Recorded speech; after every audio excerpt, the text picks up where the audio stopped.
સામાન્ય પ્રવાહ વિષય ઇતિહાસ એમસીક્યુ ટેસ્ટ પ્રથમ આજે પ્રથમ ટેસ્ટ છે, પરંતુ જ્યારે માર્ચ મહિનો આવશે ત્યારે આ ટેસ્ટ હું લઈશ ત્યારે એવા દિવસ મને જોવા મળશે કે દરેક વિદ્યાર્થી જવાબ આપશે અને હું શાંત રહીશ. અત્યારે હું બોલ રહીશ કે વાંચો વાંચો, એક દિવસ મારે ક્યાં પડશે કે ખૂબ સરસ ખૂબ સરસ ખૂબ સરસ. તારો નિકાલ સવાલ. સુરેન્દ્રનાથ સેને મહાવિદ્રોહ અંગે કયું પુસ્તક લખ્યું? Very good. રાષ્ટ્રીય અભિલેખાગાર ક્યાં આવેલું છે? Very good. ગાંધીજીનો અક્ષર ડે પ્રકાશિત કરનાર પ્રકાશક? વેરી ગુડ, વાંચેલું છે. ભારતીય વિદ્યા ભવન ગ્રંથ શ્રેણીના સંપાદક કોણ? વેરી ગુડ, આરસી મજુમદાર, વાંચેલું છે. નેક્સ્ટ. 1857 મહાવિદ્રોહ પર સંશોધન કરનાર ગુજરાતી ઇતિહાસકાર કોણ? વેરી ગુડ, વાંચેલું છે. ખૂબ સરસ મહેનત. નેક્સ્ટ.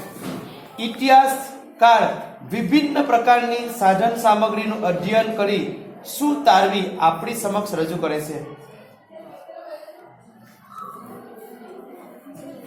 બીજો સવાલ ના આવડે તો કઈ નહીં. ભૂગોળને ઇતિહાસનું કયું અંગ માનવામાં આવે છે? શા માટે અંગ? દીકરા નામ.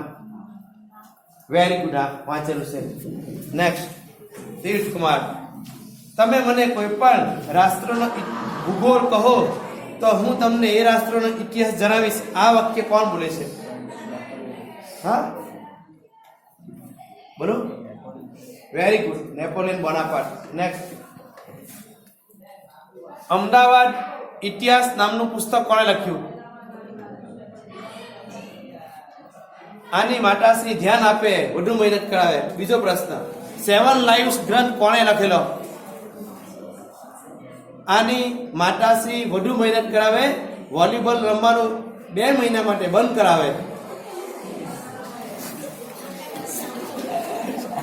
મુંબઈ ગેઝેટિયર અને કેમ્બ્રિજ હિસ્ટ્રી ઓફ ઇન્ડિયા આ બંને આધાર સામગ્રી ભારતમાં આવેલી કઈ પ્રજા રાજકીય આર્થિક? Very good. કયા ઇતિહાસકારોનો ગ્રંથ report on the Portuguese record તરીકે ઓળખાય છે? એફડી ડનવર્સ. બીજો સવાલ. ઉભો રહે દીકરા. ભારતમાં પોર્ટુગીઝ કંપની કયા નામે ઓળખાતી? કોઈ બોલે નહીં. એસ્ટોરોડા કંપની. આ વિદ્યાર્થી ભણવામાં જરા નબળો છે, પણ વોલીબોલમાં નેશનલ કક્ષા સુધી ગયેલો છે. આની મમ્મી બી જરા હવે વધુ મહેનત કરાવે.